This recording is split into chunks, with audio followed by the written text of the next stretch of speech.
have a plan for that day as well that may involve, the three people, the three persons who inspired the start of the In the Spotlight radio show, at least two of them.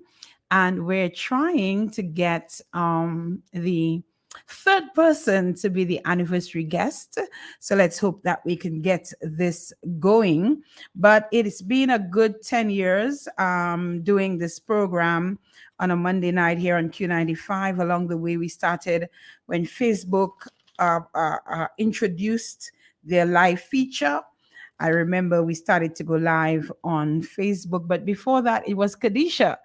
Kadisha, you're a really special young lady, Kadisha St. Louis, who would be here with me holding the phone, recording snippets of the guests and so on. And until was it Kimo Astafan who came and he said, no, no, no, no, no, you can't be doing that.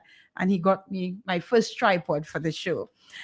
So Kimo, I have not forgotten you at all. I'm really grateful, for your assistance and your contribution with that.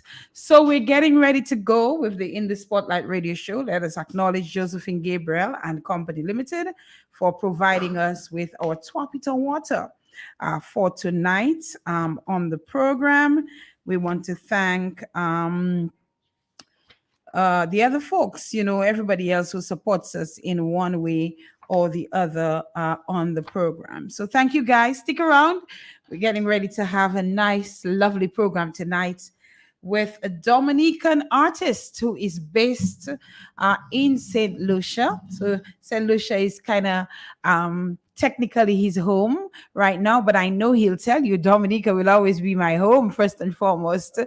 So we're going to get ready in just a while. So we hope that you're joining us via the airwaves of Q95 FM, or you can go to the In the Spotlight radio show Facebook page.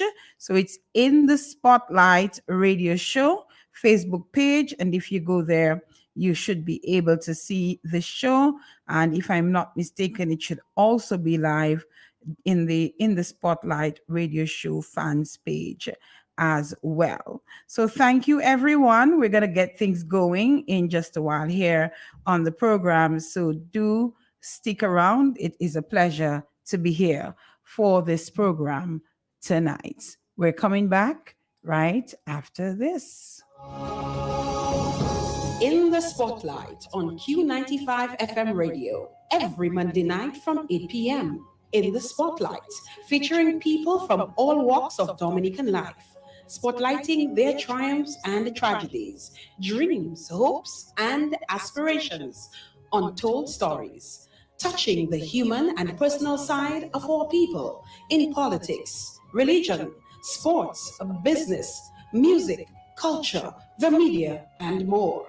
Getting to know our farmers, public servants, youth, the ordinary Dominican. Listen to their stories. No limitations, no restrictions, no holds barred. In the Spotlight, we'll also spotlight interesting topics, issues, and relevant situations. Don't miss In the Spotlight on Q95 FM radio every Monday night from 8 p.m.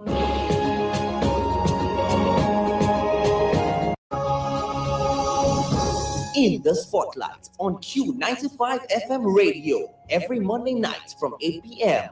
In the Spotlight, featuring people from all walks of Dominican life, spotlighting their triumphs and tragedies, dreams, hopes, aspirations, untold stories, touching the human and personal side of our people in politics, religion, sports, business, music, culture, the media, and more.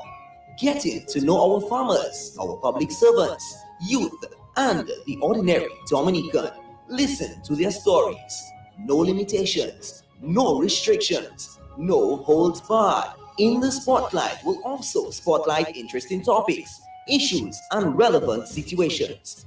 Don't miss In the Spotlight on Q95 FM radio every Monday night from 8 p.m. In the Spotlight.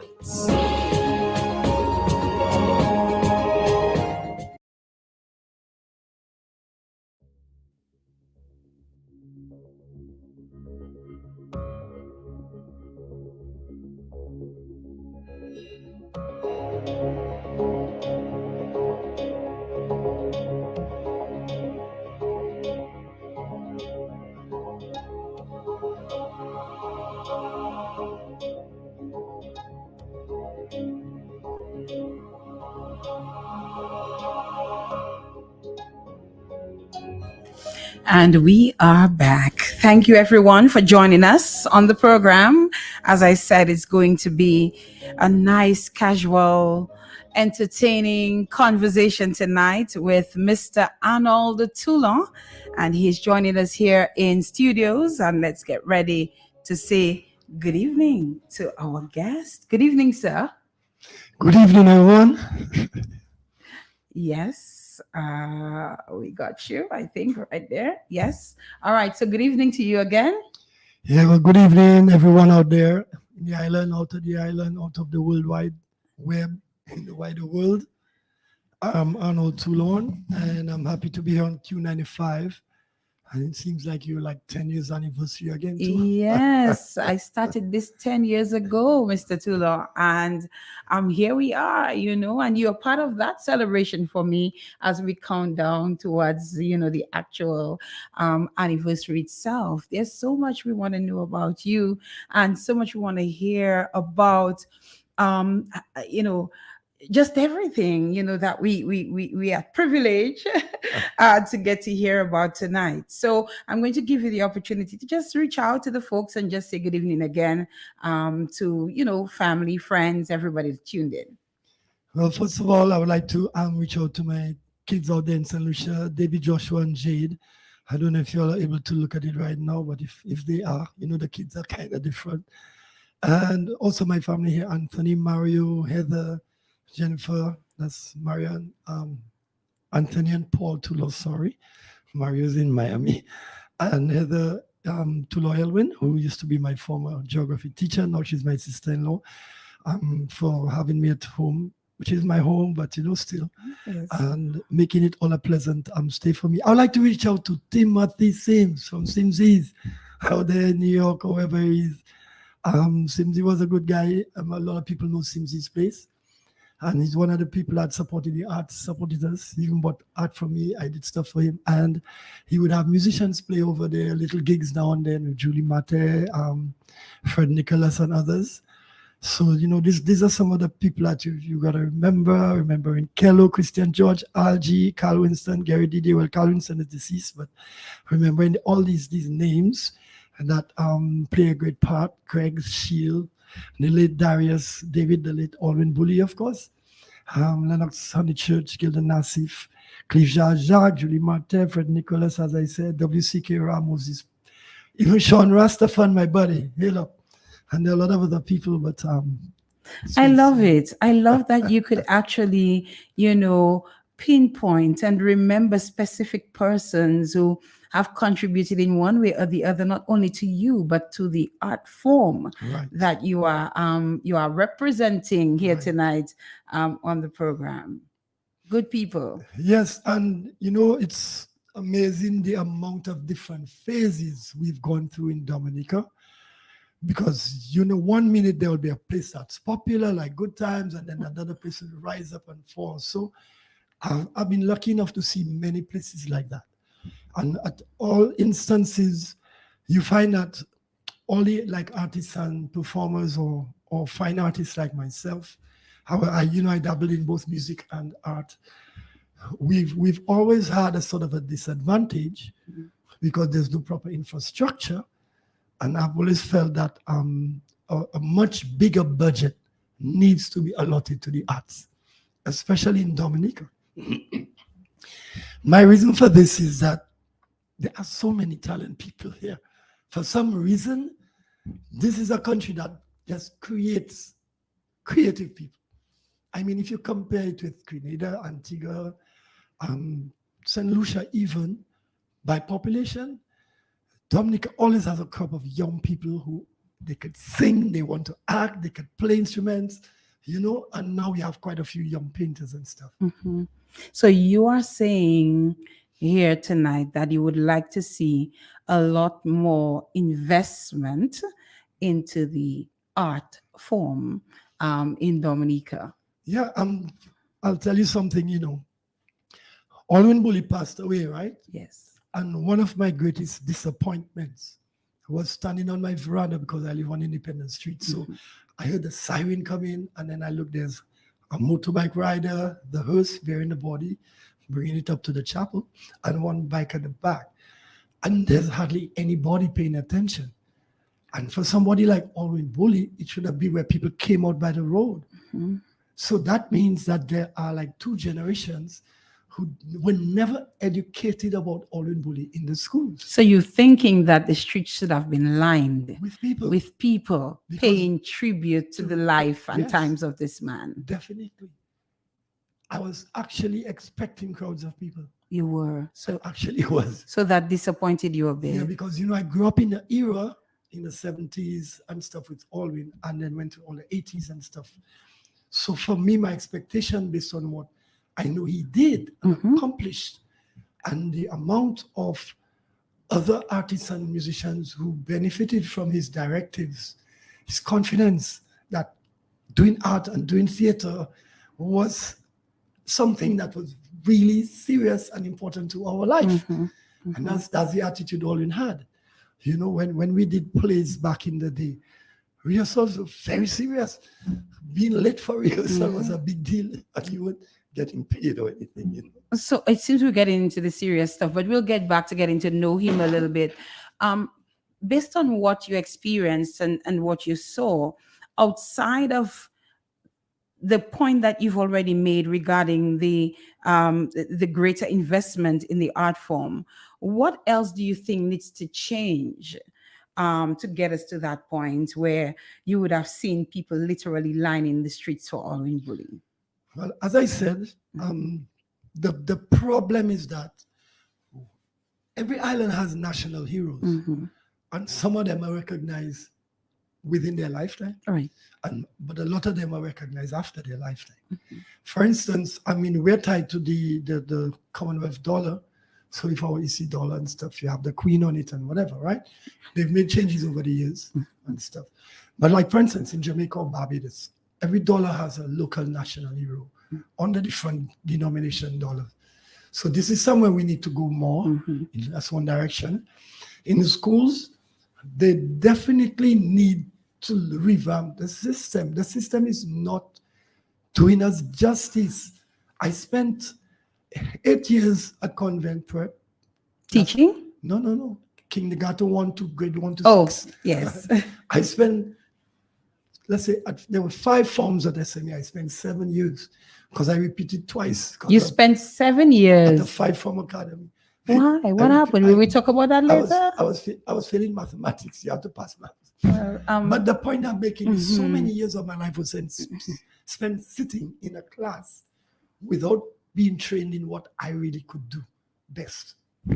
So we need to start thinking that when there are kids in the schools, identify the creative ones and form extracurricular activities for them from an early age.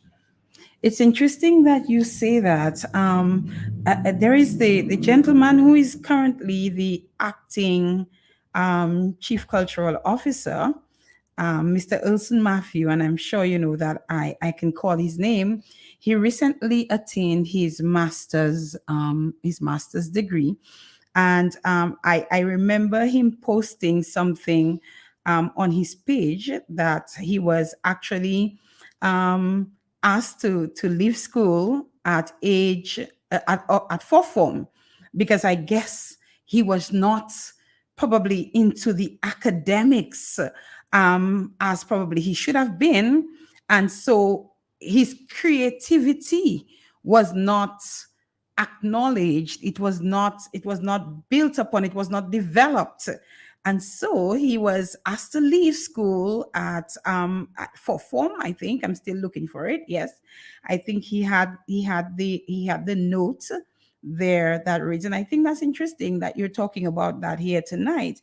It says, Olson is being asked to leave. He should try to undertake a program which is not purely academic. Wow. Right? So he was asked to leave school. Today, he just completed his master's degree in what he loves, and he's the acting Master of Science. He actually has it in management. Okay. But the point is, he was asked to leave school because they felt that he was not academically Yeah, inclined. there was no slot for him. Yes, there was no there place was for him. nobody recognizing, whereas he may have not been interested in a lot of other subjects. Because what happens is the subject you are usually, or you could say, naturally gifted for, you tend to have a passion for it. So you might have a kid who's having problems reading and stuff, and it could be that the angle of teaching English to that kid is wrong. But you could take that kid, which we did, and do skits, put him in a little play, 3, 4-year-old. Let's do a play about children, morals, and whatever. And all of a sudden he will shine. So we are not recognizing the talents, the different talents. Like in places like Russia, for instance, they would take little kids and put them into gymnastics more because they showed a proficiency towards that direction. And they would not have to do the full subjects that the kids are doing. So you spend some time doing regular subjects, and then they send you to the gym.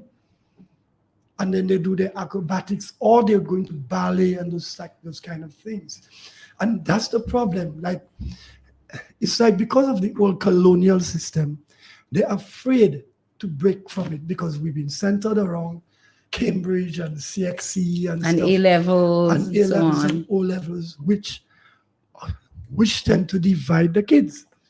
Because, when you're in class and you have two guys next to you who get in 90s in maths and physics and you struggling, but the thing is now you ask one of them to stand up and read in front of the class, they cannot do it. That's it. That's it. So you have different talents. Yes. And until we could find a time to start really looking at kids from a different perspective, we'll have a lot of frustrated people growing up. But Mr. Tolo, they might argue that in the schools there's drama class and that sort of thing. Are you saying that this is not enough? We need to go further? This is even new to me because we didn't have drama class, but we did do plays. Like we had I remember Father John Lewis was Brother John Lewis at the time. When we were in SMA, we did a whole play on Godspell or something like that.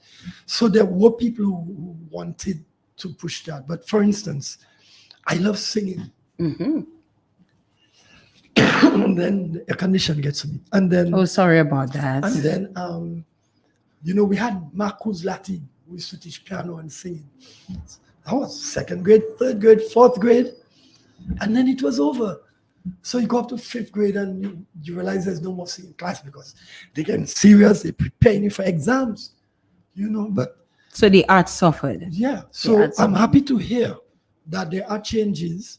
And as you mentioned, they now have like drama class. But what is needed is a more professional approach to it. More professional. You understand? Like, for instance, they could invite people down, like at least once a year or something, to do workshops. Actors, famous people from England, wherever, in the drama field for them, and musicians.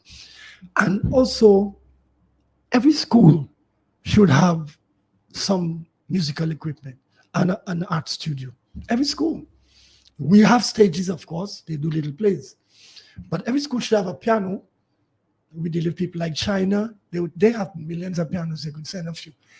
That kind of thing. There needs to be facility access by young people to the tools of their interest. Because not everybody is going to become a professional artist.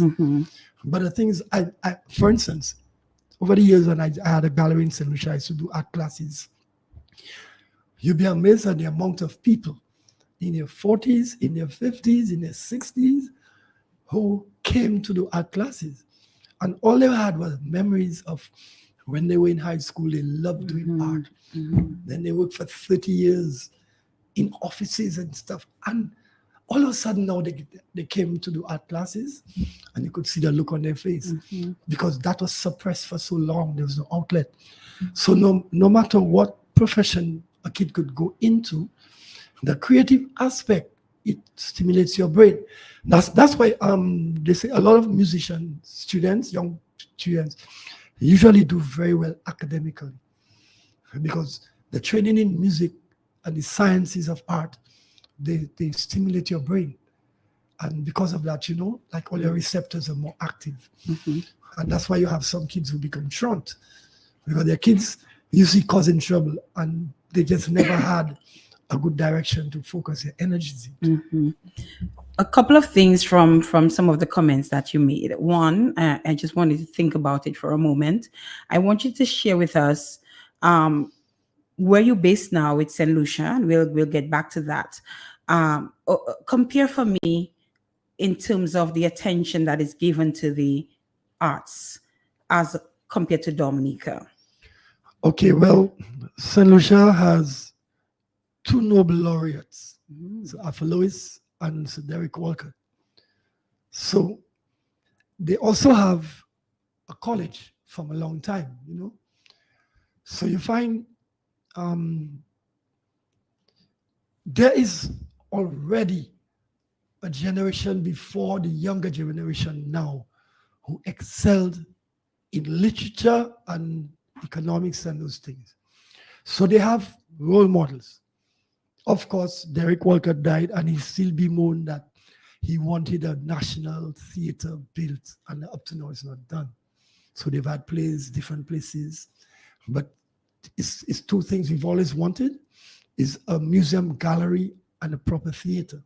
So that just shows you the struggle. Post-colonialism we are fighting in the Caribbean. Trinidad is a lot ahead in that.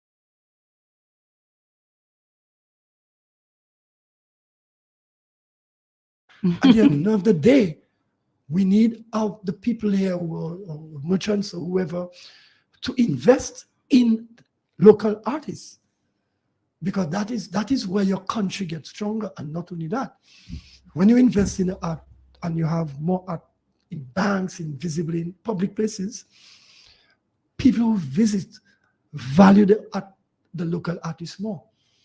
So it actually multiplies the value of your art because your country believes in you. So one of the other points that you made, so I'm just following up on a few comments that you made previously.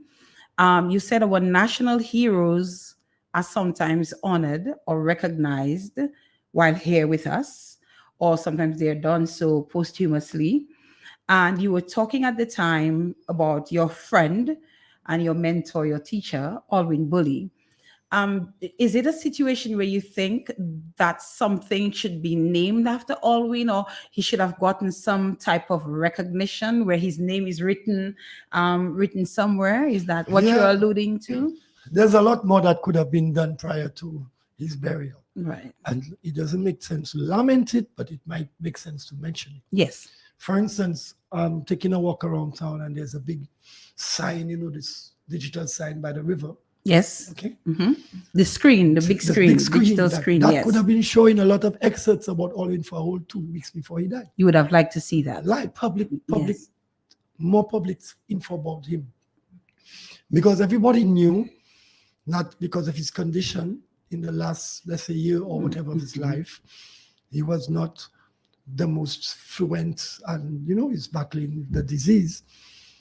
So that means that they should have already been looking at that. So you ask me, commemoration. You definitely need to have a statue built for Alwyn somewhere. So, do you have any thoughts where as yet? The center of Roseau, but it would be the Bayfront, most probably. Somewhere in the Bayfront. Yeah. Okay. Or the market. Mm-hmm. Right? Okay. Two, definitely need a street named after him. And there are two places, because Alwyn used to live, the family house was on King George V Street at one point. But when I was growing up on Hillsborough Street, he was living Upper Hillsborough Street. That was also the place of the coup and 1979 and stuff. Subsequently, he did a mural design on the Treasury building. So one of my thoughts was that should be named, even if it's the top part of the street, Alwyn Bully Street or Alwyn Bully Avenue. I think that is very important, pertinent, and not too much to ask for. So, and then you have Somebody mentioned the Arawak House of right, Culture. exactly. And you have even like if you have rebuild a library, they should have a wing dedicated to him and to other literary artists in the island. So that was my main thing. Like for instance, in Cass Street, you have Derek Walton Square, So these people come along once in a while because you have a lot of other people who have done a lot, like Gordon Henderson and so on. Hello, Mr. Henderson, if you're tuning in. If you tuned in, he normally tunes in. So there are a lot of other people who have done major inroads through the arts in Dominica. Okay? So to come back to Alwyn, that is my thing. He needs to be seriously commemorated. You can't just let it pass. Because the more they look back is the more they will find. I've been with Alwyn driving different country places. I can't remember his son so fair, some long ago, 40 years ago. And he'd go to meet these cultural groups here, these cultural groups there. He knew all of them across the island. And sometimes when you go, it's a dingy little house they have, like a shack they have. But they're making it happen. To do their little play and stuff. But they'll make it happen. Yes. So he would be dealing with them with so much respect. Because I don't think Olin realized where he was living. He was oblivious to a small surrounding. He had a vision, a big vision. And that's how he walked, that's how he talked, and that's how he acted. Mr. Tula, for somebody who is listening to this program for the very first time and not knowing nothing about Alwyn Bully, tell them who Alwyn Bully was. Well, first of all, my first encounter was, I heard about him, but I was about 9 or 10 years old or so. And I had a drawing book. I was full of drawings. And then my parents told me to take it for Alwyn to look at. And they found I was doing good because I never really did childish drawings. From early, I had a certain level of proficiency. But of course, it took hard work to develop it, which I would do late at night, do my homework. When I'm finished, I draw. And I brought it to him, and he was the first person I really kind of sought an opinion, and he was very impressed, very encouraging. But I remember his comment was to my mom that he hopes I do not burn out at 35 or something like that. Sometimes people start to show to flam. But it gave me a push to keep doing what I was doing. And then later on, there was People's Action Theater. I ended up becoming a member. Then there was Old Mill, 1974, 1975. We started there. There was gifted by Daniel Green to the government for heritage purposes, cultural purposes. And we went in there and we were the first little crew cleaning up and organizing there. And then we started doing plays and stuff.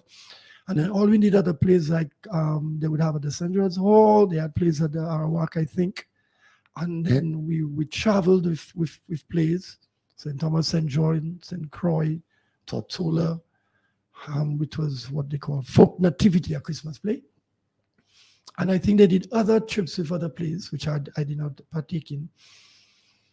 But he was constantly writing, and he was known to write something in one night, and also designing. So like it didn't just stop at the drawing board. It went on into the whole realm of theatrics and art and stuff. I remember I was in Jamaica, and Alwyn at that time was working there with UNESCO and based there.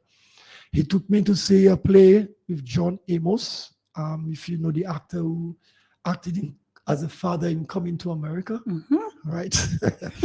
And it was a fantastic play. John Amos did a solo performance, almost 2 hours, and brought me to meet him after. And that was Alwyn. Like, when we would be looking to go on a little lime and a bangarang and a little siwo, Alwyn's night was looking to do something more in the theater, world of theater. And very importantly, to the person who's listening for the first time, he designed the Dominica flag. Well, of course, we can't leave that out. We must definitely share that. Yeah. But I really appreciate the love and admiration of which you speak about the late Dr. Alwyn Bully, and he's somebody that we will never forget in Dominica. I do hope, and in the Caribbean and to the world by extension. And I do hope that some of the things that you mentioned and that others have mentioned as well will be done in terms of commemorating Dr. Alwyn Bully. Yes. Well, fingers crossed. Fingers crossed.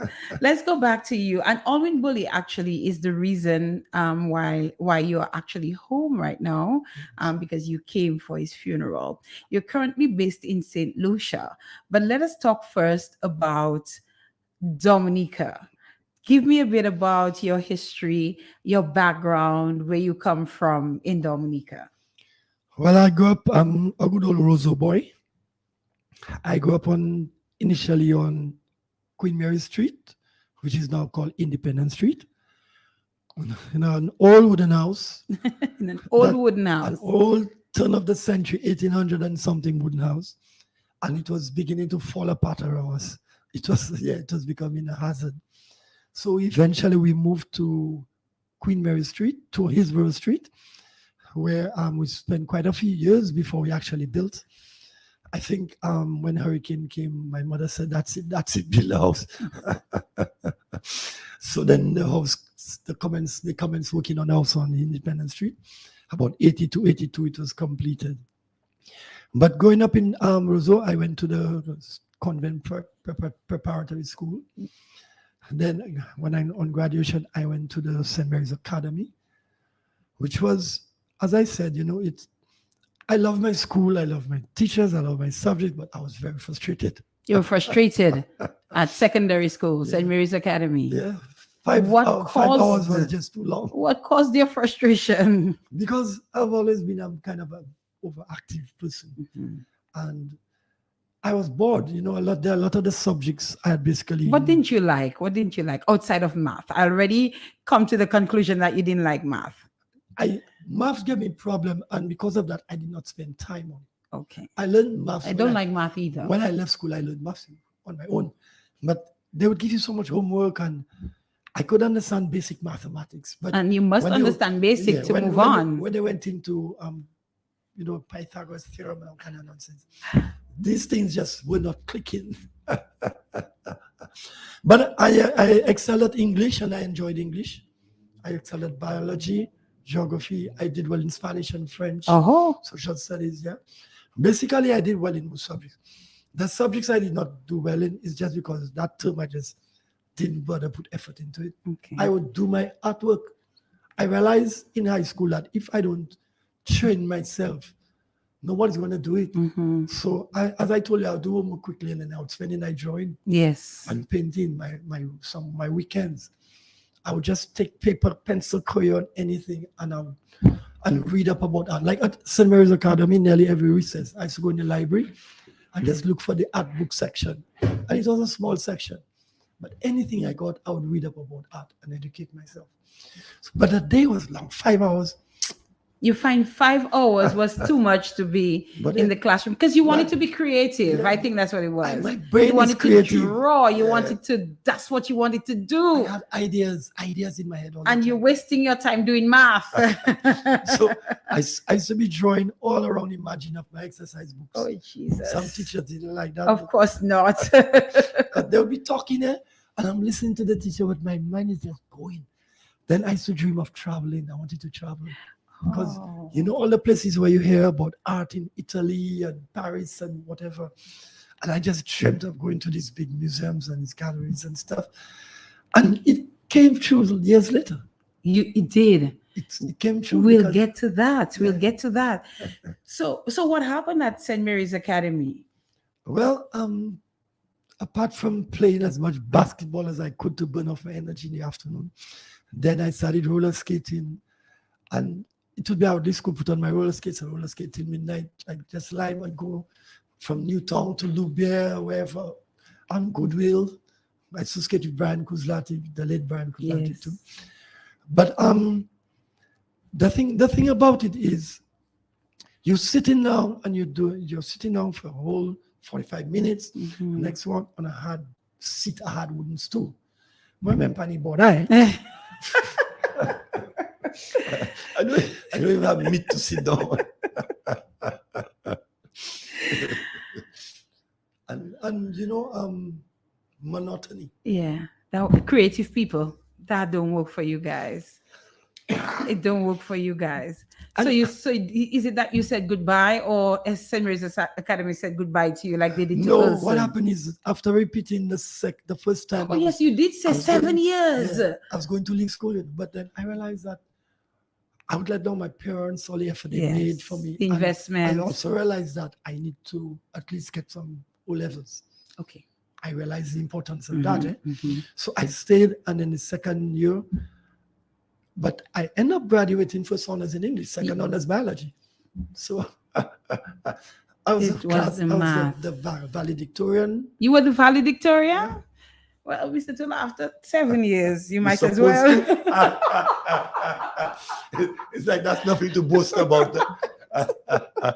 By that time, I mastered it. But you made it through. You made it through. I had to get out. You made it through. And it was a good thing, because when Alwyn was the one who recommended me, there were 2 scholarships offered, and they were looking at different people, and I was lucky to be one of those who was chosen by Alwyn Bully, recommended, and I studied Jamaica 4 years. But before that, Old Mill was becoming my first art school, because there was also Louis Desiree, the guy who did sculpture, Haitian, who Gilda Nassif brought to Dominica. And I did a course with him whilst doing theater. I did a sculpture course, which is a Haitian style of carving, which I did with him and stuff. So I basically would they say surround yourself with good people. So I found the musician, the artists, the theater people were the best people to be around. And I immersed myself in that. That's it. Drumming with Ra, Peters, and Leslie, his brothers, Algie, and them. We had drumming groups. Made my own drum, made my own shack. That's what you needed to do, not sitting down on a bench, right? Exactly. That's what you needed to do. I used to go in my dad's workshop, and just take wood and take a chisel and carve stuff on the weekends or in the evenings, And I always realized, if I was doing that for 5 hours a day, I would be a master today. You'd be a master. Yeah, I'm telling you. Let us go back before we go. You go off to university. So tell me, Mr. Toulon, when did the artistic side show its face? From primary school. From primary school. Yeah, because 2 things I asked my mom. Ask her, when did I start drawing? Ask her, when did I start reading? So my mom told me, you could always read, Arnold. You could always read it. Yes, for a kid, I from kindergarten and so reading just came. But we had a lot of, you could say, influence on our parents. Right. Because my mom was a teacher, and my dad was a reader. My dad just loved a book, so he'd always fill up the house with books whenever he would buy books. So reading was something we did a lot, because you come home from school sometimes, and let's say, for instance, my brothers and sisters went out, and I come in, mommy not there yet, daddy not there yet, and you're there in the house. I'd read. So you just go and you take a book off the shelf and you read. And so that was. So the books were available. Yeah, we had bookshelves. My dad used to take a couple of planks and just make bookshelves.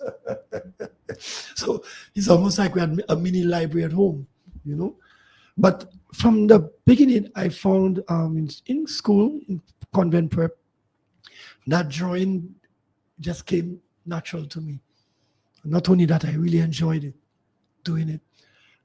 It helped with frustrations, it helped with irritability. As I said, I was very hyper as a kid. So when I would draw, it was a time when I could forget everything and just lose myself and create my own world.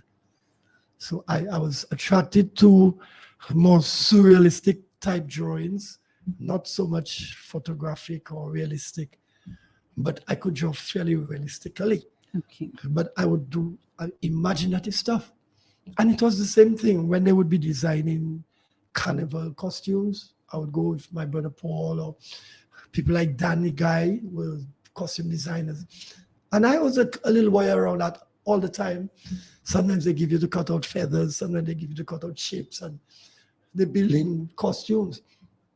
So from about 14, 15, I had this dream that I want to create a Caribbean style, because a lot of artists were influenced by European art or Renaissance art, which we all read. I mean, Leonardo da Vinci, Michelangelo, Jacques Louis David, and then later on, people like even Picasso, which wasn't really my favorite, but because Picasso basically saw his oeuvre develop after studying African art. That's the way it went, not the other way around, though he was a skilled prodigy type. But it's when he started studying African masks that they got from England, from Nigeria and stuff. That's when he really started creating what he became famous for.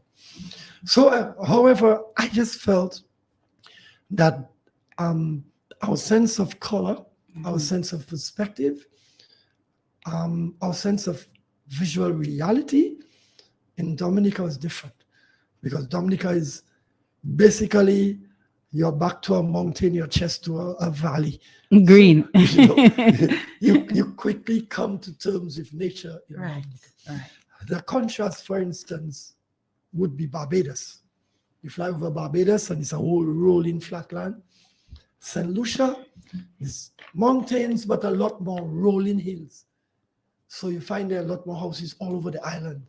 Whereas Dominica, the places you just see mountain and no house. There's nowhere to put a house there. Mountain, mountain, mountain. So you have the rivers, which to me will represent the blood, the life force of the land. And water is our diamond, by the way. And these rivers, when you have like flooding, like where we live on Hillsborough Street, when the Roseau River would come down, sometimes it would come onto River Street and then River Bank and then into River Street.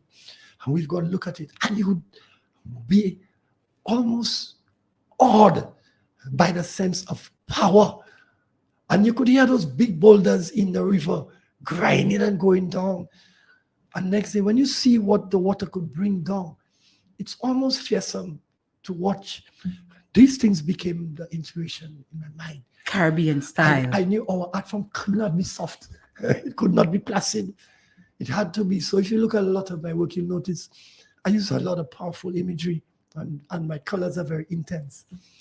Also, we would have periods in Dominica, especially, I don't know if it's changed, but when I was younger, it would rain and rain and rain and rain. And then the rain would change gear. Rain going from I'm telling you, and you saw like the rain with a force of and then we have galvanized roof. Yes. So Ooh. watch, yes, look at Team Pain, the above noise. Yes. Besides steel pan. I loved it. I love the rain on a tin roof. I think somebody wrote something on that. Yeah. Called the rain on the tin When roof. the rain fall on the roof, boy, it's like metal on your head, And I remember too, I'll give you a little joke. When we were in school, if it rained, you try to get home dry. But you see, Friday, we're running in the rain. You're bathing in the rain. We used to take popsicle sticks and put them in the gutter all the way up King George Street and follow it. We used to race them.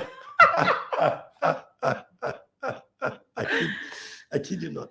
We used to race our boats. So it's a stick or something. Right. And then there was a seed pod from the botanical gardens. It's like a little boat. Mhm. I don't know what tree. I know what Yeah. you're talking about. It's long. Yeah. Yes. A little boat. Yes. So we used to put that in the gutter when it's raining.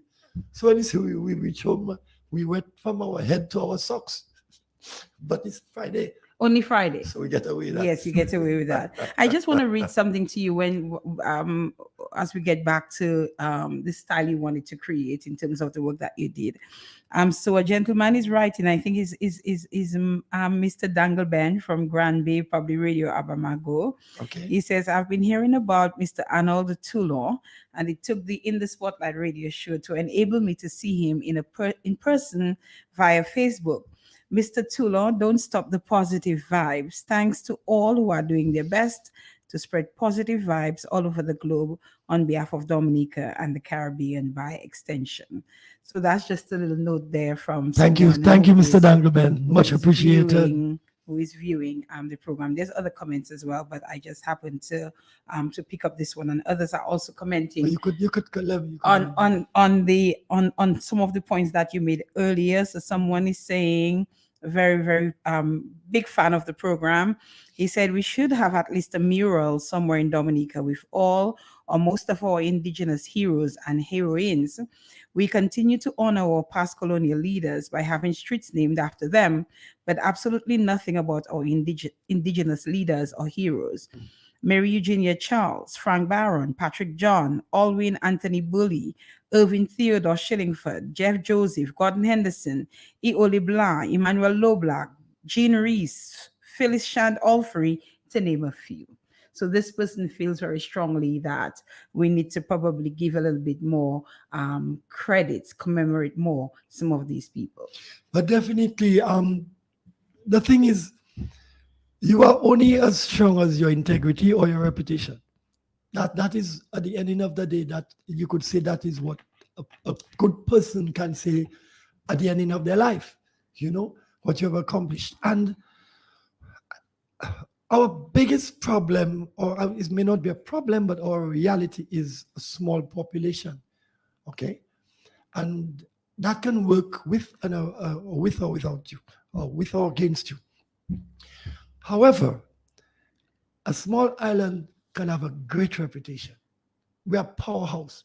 When I was in school, and I remember the first time, they showed a map with Dominica, and it was a dot on the map. Yes.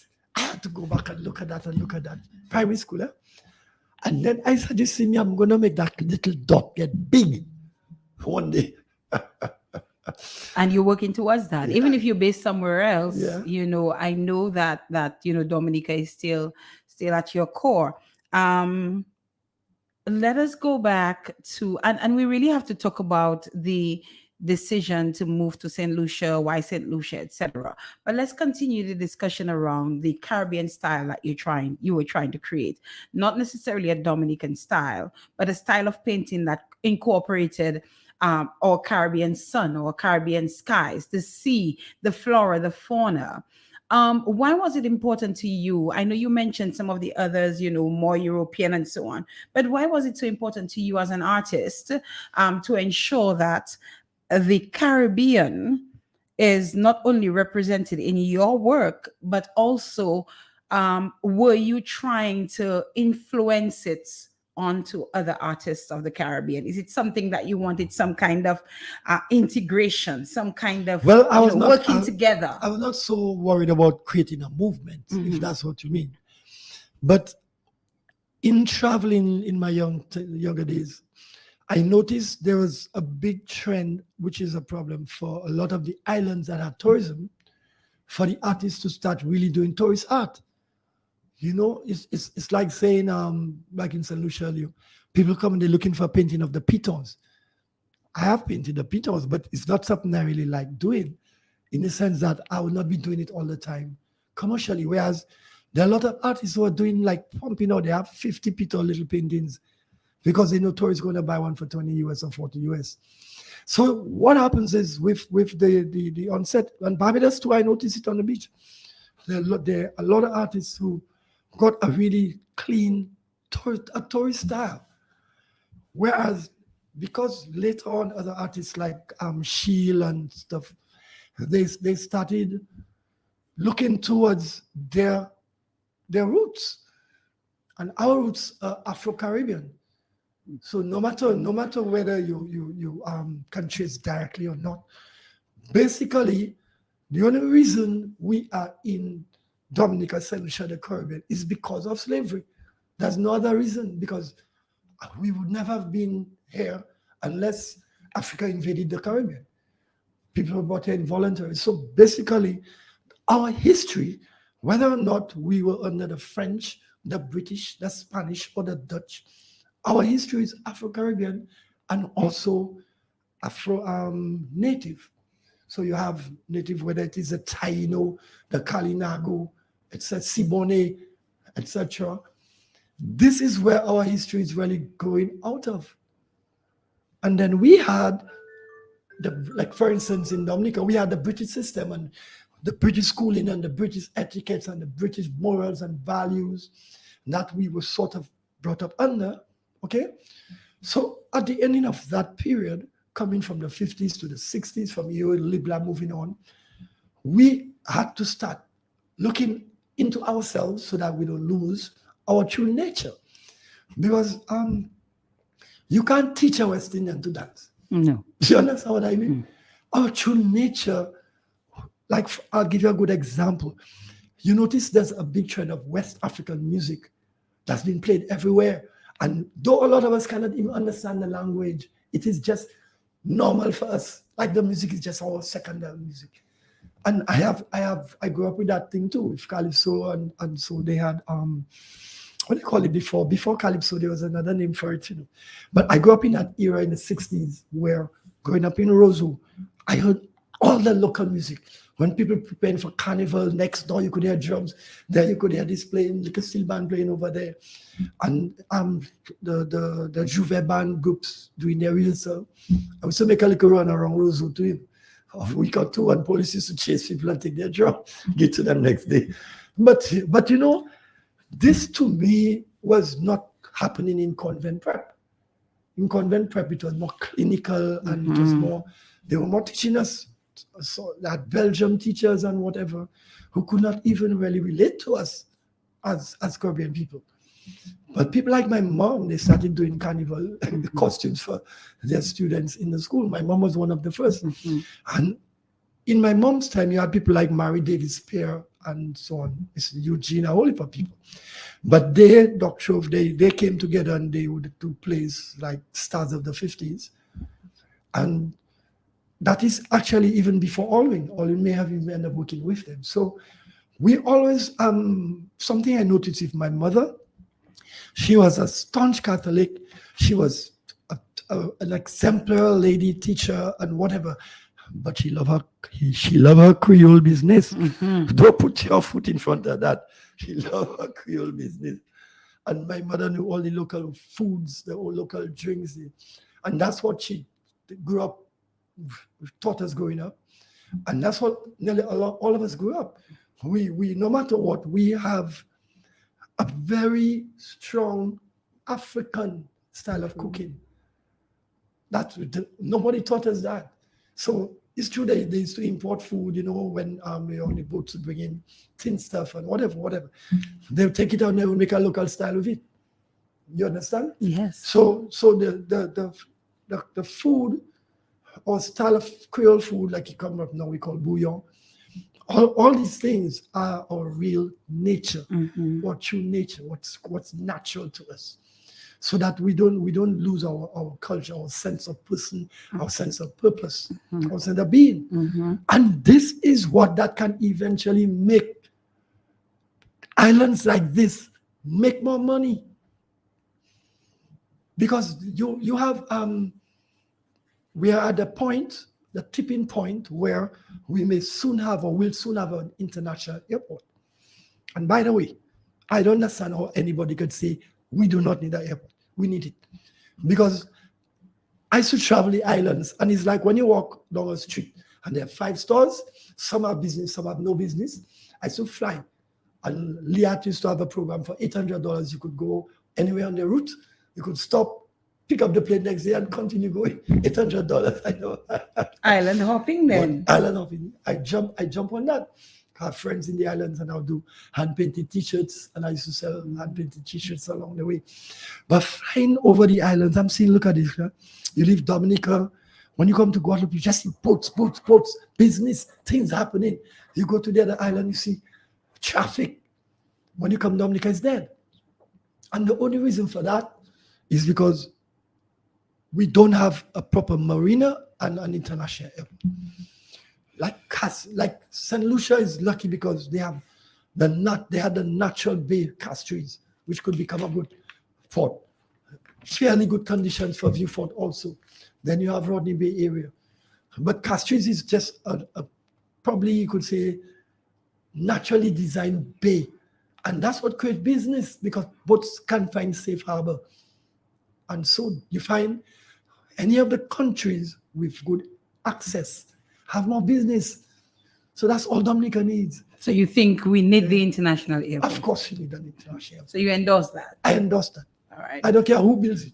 You don't care who builds it? I will take a shot like that. No, it's about time. This country has to reach maturity. Let us talk about St. Lucia, because we've been talking about St. Lucia quite a bit, and somebody told me just again announce who my guest is, for the radio listeners in particular. So my guest tonight is Mr. Arnold Toulon, and Mr. Toulon is by profession an artist, and there's quite a bit he has dabbled in as well that we've not touched on as yet, but we definitely will be touching on some of that as well as we go through the program. I told him it was going to be 2 hours. It's already after 9, Mr. Toulon, you see, and we still haven't touched on quite a few areas as yet, right? So, Mr. Toulon, why did the decision to move to St. Lucia and not stay Dominica? Okay, well, I graduated Jamaica School of Art in 1986. Right. So we stopped off there. You had moved on to college. So probably we can take off from there, yeah. And then we will. So between 87, 88, 89, I was doing a lot of hand painted t-shirts at the time. I was painting elsewhere, but I went into the fabric and fashion thing. I did fabric design and hand painted, and I would travel with them.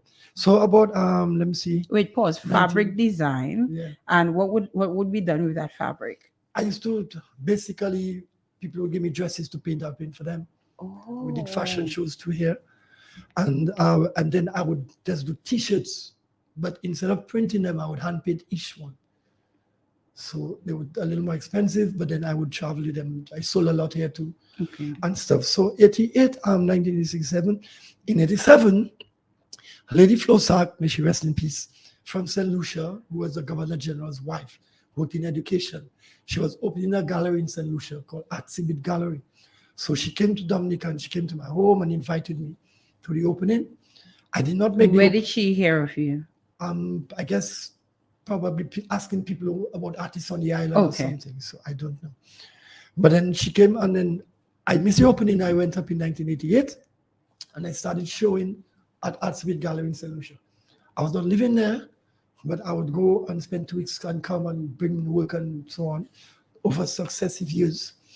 But in 1993, December, I met my ex-wife, my children's mom.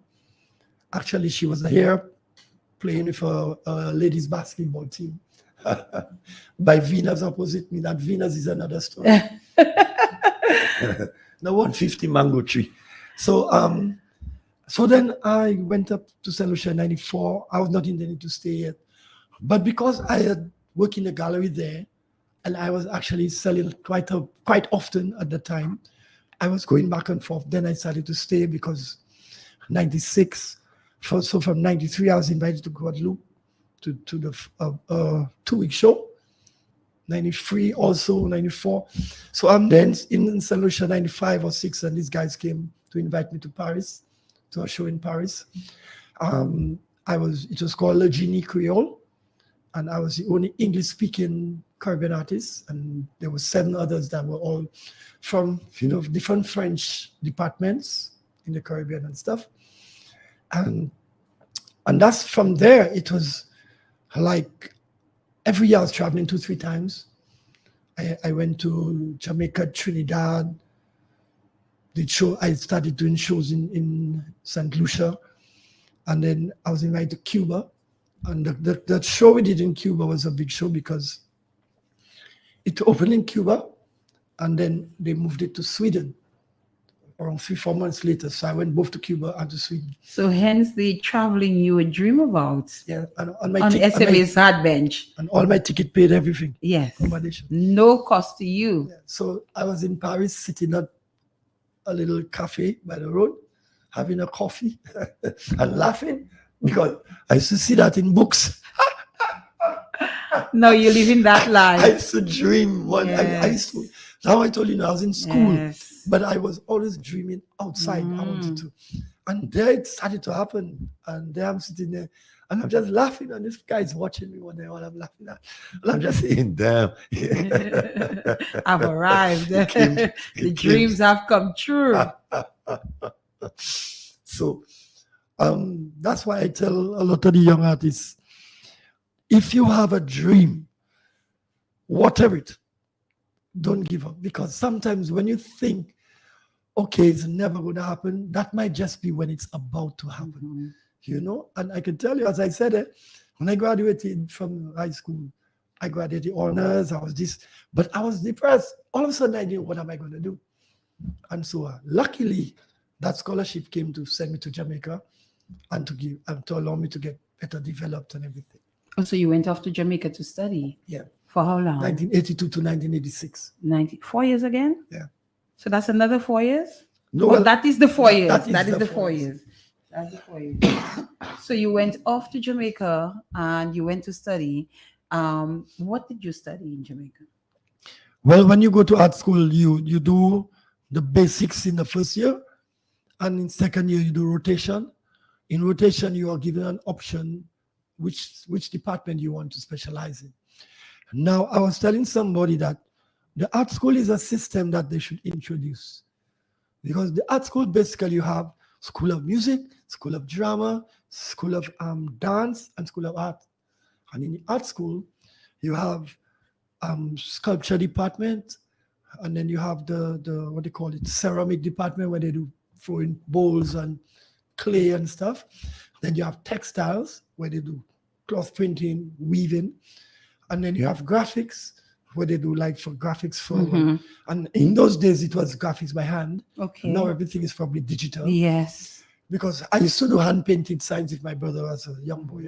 So in those days, when people want a sign, it's not a printer, it's a hand paint. Somebody is actually saying they had a few of your T-shirts that you hand painted, and the person is saying that they should have saved them instead of wearing them. I know that would have been a nice. What's the person's name? The person's name is Collis. Collis. Oh, Yes. that's nice. Yeah. Well, actually, there are some people I know who have t-shirts they bought from me since the 80s or 90s, I don't know, and they still have them fresh. Yes, of course. They use them once. Yes, of course. That's appreciation for the work. So in Jamaica, so you did art. In the course. So what I'm saying is that I did textiles.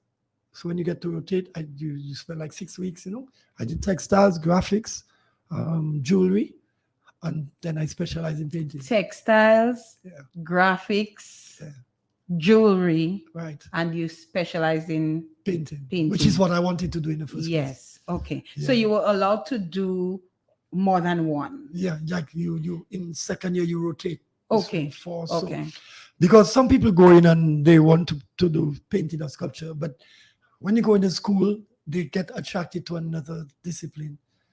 Like you said, the textile was nice, but boy, that is for old ladies. That's a bad joke, but the textile is something you sit down and it takes a lot of time. Because we were weaving by hand, the warp and weft, sending a shuttle through. And I had to do I did a nice piece. I just knew I wanted to do it, to experience it. And in photography, we did even like black box photography where you just use light and expose. So they taught us the basics and of photography and screen printing and different things, because you use a press, which was interesting. So that would have been a very long time ago. Yeah, 82 to 86. So how would you describe the Jamaica experience, and what do you think you left Jamaica with when you graduated? Well, I left Jamaica with a lot of confidence. It's not just the school, it's the Jamaican mentality. I love Jamaica. I mean, it became like my home. And the thing about it is, I only went on summers for the 4 years. I never came Christmas. So I spent all the Christmas in Jamaica. I got to experience. And Jamaica is Jamaica have special bun and cheese they make for Easter time. They have special thing they cook for this time. You know, like Jamaica is very traditional, especially when it comes to their food. So, you know, it was just awesome. It's interesting you Yeah. mentioned the bun and cheese. Yeah, bun and Yes, cheese. and we were actually, because of the company I work with, Cable and Wireless Flow. What you find is that there's a lot of interaction with the other countries and their cultures. Right. And some time ago, we were on a call. I think it was just before Easter, and one of them were talking about bun and cheese, and I'm like, bun and cheese. What's the big deal about bun and cheese? You can just take cheese and put in bread, but for them, Boy, trust me. it's a big thing. Trust me, the bun is made differently, and the kind of cheese they use is. And when you have a bun, why are Easter bun? You can't say you don't have that for Easter. What? like you remember, like Christmas time they do fish escovitch. You know what they put? Yes, on, yes, and I always said I never eat better fish anywhere in the world than Jamaica. yes. They can prepare fish. Charmaine Green Brown's husband, Mr. Paul Brown, was Paul, the first person good who old told Paul, me yeah. about escovitch fish and how Yeah. it's done. Yeah. Days over days. Yes. It's almost like cured or whatever Yeah. it is that it's done with it. And I think he actually made me taste escovitch fish, if I'm not mistaken. But yes, so I guess they have their things that really grow on you. Very, very traditional. That's the first time you see Rasta eating jerk chicken and jerk pocket. Well, guys not joking in their tradition. Not at all. Love is not at big all. natties there, but I putting down some jerk pork. I say, hey, what are you doing, man? Why are you vegetarian? I have to change. So you wrapped up Jamaica and then what? When I came back, did you come back to Dominica? Yeah. Okay. I came back to Dominica for a while, but the thing about it is there was no big art happening. Like for instance, Earleton and I used to hold exhibitions together. During whilst we were studying, every year we'd come down, we'd do an exhibition. Mhm. The Experience Volume 1, 2, and 3, and stuff, Another big one, not to interrupt you, Earl Etienne, who's also left us. Right. Yes. Another good artist. Yes. And so basically we were just creating our thing. But it was really getting into St. Lucia that kind of opened me for some reason to a wider audience. And then in 98 I had a gallery there for 2 years, a small gallery, but people like the owners of Anne Chasney Hotel, that's Nick and Caroline Trubetsky. Right now they have Jade Mountain, which is a big hotel in Sophia. One time they came, they bought out my whole gallery. Are you And kidding? these people have around 40 of my paintings. Yeah. Wow. So they are like, for instance, they have a villa that's 1A, which is just my work alone, done especially for that villa. So in that time, I was getting a lot of things. I have worked in banks in St. Lucia, insurance offices and different places. So there was a lot more support for what I was doing in the arts, and I've been honored to do feature artists for the cultural division and done a lot of programs, different things with them. Usually, like every year, they would have some of the schools, they would invite me to talk to the vocational students and that kind of thing. So, it just became I was getting a lot more response and more support over there. Well, now things have changed. Right now, we're going back to scratch. Since COVID, we try to, everything has just stopped. So we're hoping to get a revival in the arts. Okay, and that is over in St. Lucia. Yeah. Okay. How long you've been in St. Lucia? Roughly 30 years. Huh? 30 years. Yeah. I don't think many people know that you've been in St. Lucia for this long. I mean, I picked that up when you were based on your Facebook postings and so on. At one point, I thought you were probably just visiting St. Lucia. And then I figured out, no, you actually reside in St. Lucia. And that is why when I saw that you were actually in Dominica, I saw a post on Facebook. I reached out to you and said, Mr. Tulo, are you in Dominica? And, you're always somebody that I would have liked to have had on the program. But again, all of my shows are in studio. The person has to be there with me for us to have our face-to-face. I've done a few, pre-recorded ones, but for this particular program. So once I realized that you were in Dominica, I said, I need to have a chat with you and to bring you on the program. And it just so happened that this is when I was resuming, after the break. So I'm happy that you actually consented to being here with us and to, just share with us generally in terms of the work that you do. So, in terms of your who inspires you, who influenced you in terms of the style that you Well, that's a bit of a difficult one. is it? Let me You just influenced yourself. I will try. I'll try my best. Yes. Whenever I'm asked what inspires me, I always make up a new story. You make up a new story. I never know exactly what to say. Let me big up Sandra Peters, Ronnie Peters, Merle Peters, Rosie Bob, good friends of mine, neighbors, family who are out there in Dominica. Love and blessings to you all, people that helped to shape me as a kid. Okay, in terms of inspiration and thing, my father was probably my biggest role model, though I didn't see much of his work. But my father's just an incredible artist. So your father was an artist. Yeah. And like we have a painting that he did in 1950 something, and he won an award in Curacao, a Caribbean show they had in 50 something, with Alcoa's company, one of these oil companies, I think, and they did this show. But his sense of drawing, he worked with government in income tax, but he designed furniture and built furniture because he's a professional joiner. So if you go to home, you see nearly all this dining table, everything he made himself. But I used to work with him in the workshop. But one thing, when he held a pencil and he was designing something, that gave me a start. And then my elder brother Paul, who's an incredible draftsman also. So this was really my start. But I kind of watch everybody. Carl Winston, my cousin, I used to watch him paint as a kid. I saw drawings and paintings by Leon Church, by Olin Bully, Gary Didier, and so on, Gilda Nassif. In the 70s or somewhere, yeah. Guys like Christian George, Algie, Kellaway, Shield, they had an exhibition at the St. George's Hall, which was very inspiring to me because it was the first time I went to an art exhibition in Dominica. And then years later, Olin Bully Paul and I had an exhibition at Pepe's called Visions of Reality. But I was looking outside. I would look outside for role model because I didn't want to be competing with nobody locally, in the sense that I was looking to see who were the greatest artists. So we saw magazines like Art in America, and with all magazines, we used to get about art. As I said, I would use anything I could lay my hands on it. And I would look at artists from out there, but I never had one particular artist.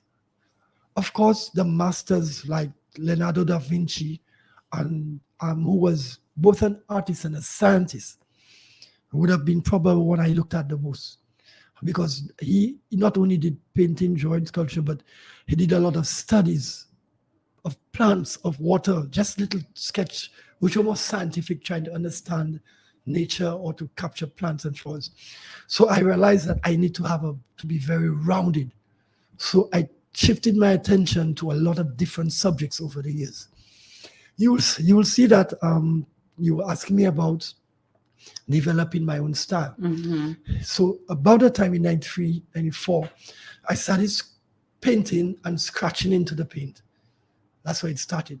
But I was using acrylic paint and I would scratch with an ice pick, but it was cut in the canvas too. Uh-huh. So then around 95, I started using oil paint.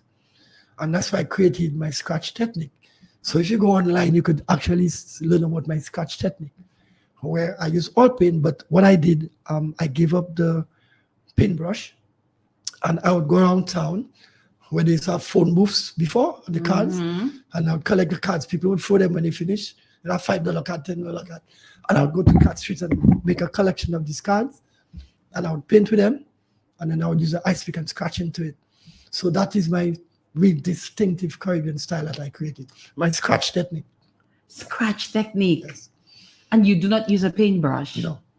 So even today, what do you use for the scratch technique? The same thing if I do them. But I use brushes and I'm doing other paintings. But that technique is pristine. It's only done with phone card and ice pick. And it's not something you do often, is it? No. Well, I did it for 10 or 15 years. I did a lot of that.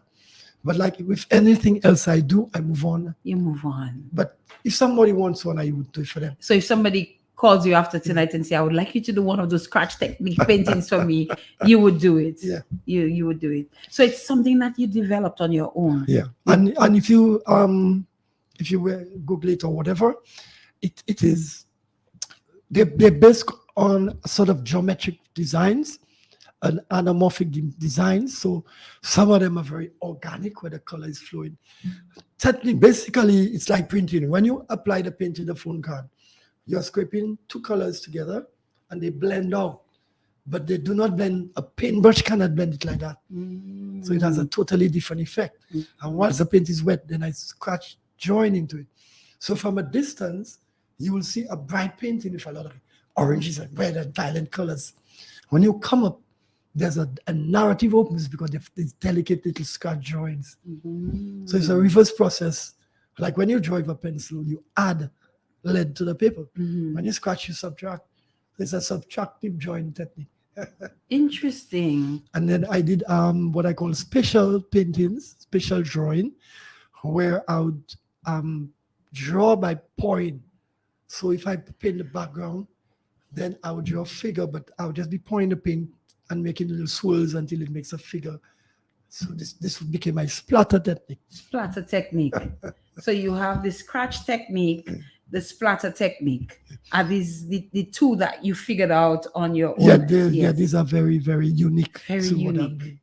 Because when kids in school, they used to take wax crayons and they scratch it. So it's basically coming from that. But nobody has done it as a serious art form. Okay. I've only seen one other artist doing that online. So I did it as a full thing. A full painting is only done with that whole technique. As we speak, Arnold, what are your main techniques that you use in painting? Well, we just mentioned one. So do you still use that one Yes, regularly? not regularly. Okay. So what do you do regularly? Okay. What I've been doing most of the time is as I said, I use a geometric concept with the scratch. And that geometric concept, I also use it with what was inspired by stained glass. Like going to church as a kid, and you had the stained glass windows, and they were like put together with lead, and you have all these bright colors coming in. Sometimes the priest talking, I hear nothing, and I just watching the color coming through the window. And so there's this technique that I also use, but with brush and painting, where the figures are fairly geometric. However, I also do ethereal landscapes. So ethereal landscapes, meaning that I do not use photos to do landscapes. I do rivers, I do like lakes, I do stuff based on nature back home in Dominica. Because my connection with rivers But you're not there. Stronger. Well, if you're not there and you're there in another country, you want a river in your house? So I always have a river painting. Okay. They usually sell, but when they're done, one day I'm going to do another river painting. It's just something I love doing. Now I do them with big bubbles and stuff because do you use photographs from Dominica? How do you? Hardly a reference. Like, I mean, if I had to paint like Emerald Pool, the first time what I did years ago, I went to Emerald Pool and I spent the afternoon there with some friends. And I went home and I painted it, but I didn't take a photo. You didn't take a photo? No. And I knew where everything is supposed to be, the tree on the side, the stones there, everything. But you couldn't learn math. Huh? But you couldn't I learn couldn't do math. maths. Imagine that. So the picture is in your memory, it's in your mind, and you can look at it for a period of time and then go home and paint it. Look, one time Beverly Blatcher, my old school friend, wanted a moonset painting. So gang of us went on Shipwreck Beach and we stayed until the moon set, The moon setting on the sea. I didn't take notes, nothing. When I went home, I did it. I did a painting with the moon set. That's natural, special natural talent. And another time I was at warehouse and I was there dancing and the same thing. Looking out over, I could see the sea and the clouds. So the moon was higher, it wasn't setting. But when I went home, it was about 4:45. We still were almost daybreak in the morning. And I just did a seascape painting. I think Ophelia Olivache, I think, may have been the one who bought one of them with a boat. And Dr. Jennifer Elvin bought another one with the seascape. But they were basically, I'm out and I'll just be inspired. So I call them ethereal because they're made up from my imagination, but based on tactile information. How else do you find inspiration to paint? Well, they have a robot movie. They say need info. Yeah, I don't know if you know that movie with a robot walking around. So what happens is there are certain times when I get brain dead or something, I would spend time away from art, like just stay away from it and read a lot, probably watch movies. But what I would love doing is going to the beach. I'm going to spend the afternoon on the beach, forget everything, just relax. And what it is not so much direct inspiration, but it's rejuvenation. So you recharge your battery. So you need energy to be creative, huh? Because when that creativity comes, you can't sleep. You know, many a time I would lie down my bed and say, to hell with that, just get up and go and work. And work 2, 3, 4, 5 hours, daybreak, and then go back and sleep. So when the idea comes, but you need to feed your mind. So when people ask me what inspires me, I'm always stumped. Every time I have a different story. And we'll take whichever story you give us. Now we've heard about writer's block. Yeah. I know you kind of just mentioned something about it a while ago, but do you get artistic block? Yeah, you do. You do. But that's why I think the way our mind works is if I work on a big piece and I work, when I'm finished, it's like you put everything into that. So you need new input. Okay. So that's what I'm saying. When I come to that point, I find things to rejuvenate. Basically rejuvenate. Because when I'm well rested and my energy is high, I'm creative. You're creative. It's just one goes with the other, you know? Do you go through a period of time that you just don't feel like creating at all? Never. If I'm not, in other words, I will not be painting, but I will write. Or I will not be doing this, but I'll be doing that. So I hardly ever pass a day without doing something creative. Hardly ever a day. So if I'm not doing one, I will do the other. But as I said, sometimes we need a break. Our body need a little rest, a little relax. And it's good to know when to take that. That's why I was telling you, sometimes those kids in school are so frustrated and they need a day off, a break. But probably if there's a department they could go to, you know, send them to the music room. And, you know, or something like kids, and they need to have more movies in schools. That's one thing I always found that they should have. They could play, you know, educational movies or documentaries or movies about famous people or artists and that kind of thing. That should be part of the school curriculum. Because okay, I'll give you a good example. The happiest day you had at school was when they say you'll have an outing. Yes. Why? Because you're going out, you're no moving stress. Away from the classroom, Exactly. No teaching. Exactly. Right. So that means that there may be 6 days when these kids are stressed and they're put under a lot of pressure. And I think that is not the best way to educate people. When is your favorite time or your best time to be creative?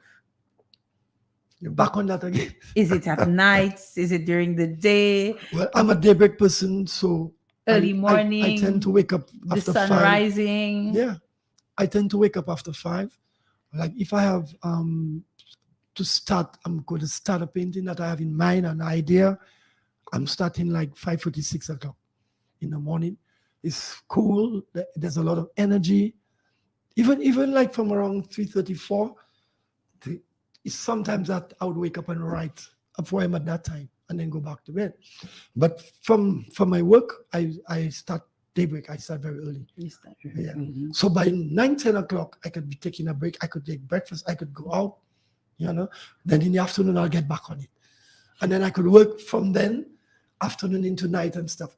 But my most creative period is early in the morning. Early in the morning.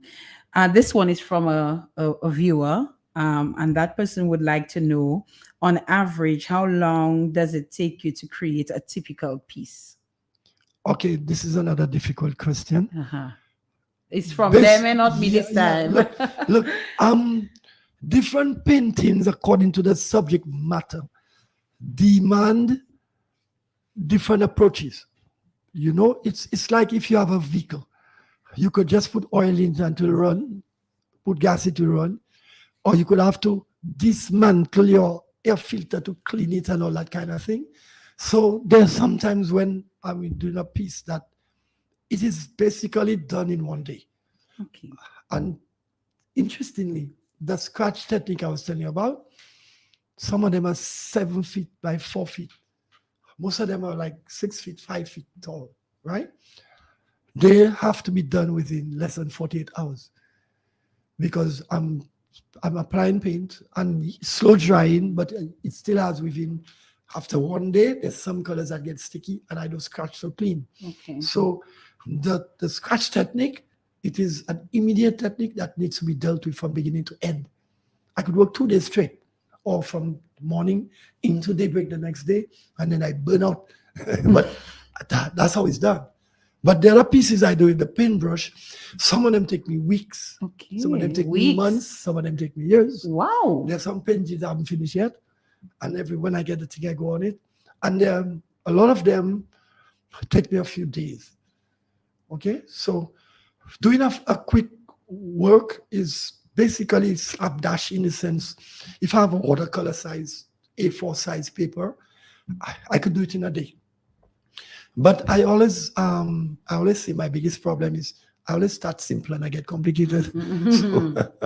So I want to find out from you as well, in terms of painting, Mr. Tulot, do you have a studio that you use, and you must paint within that space?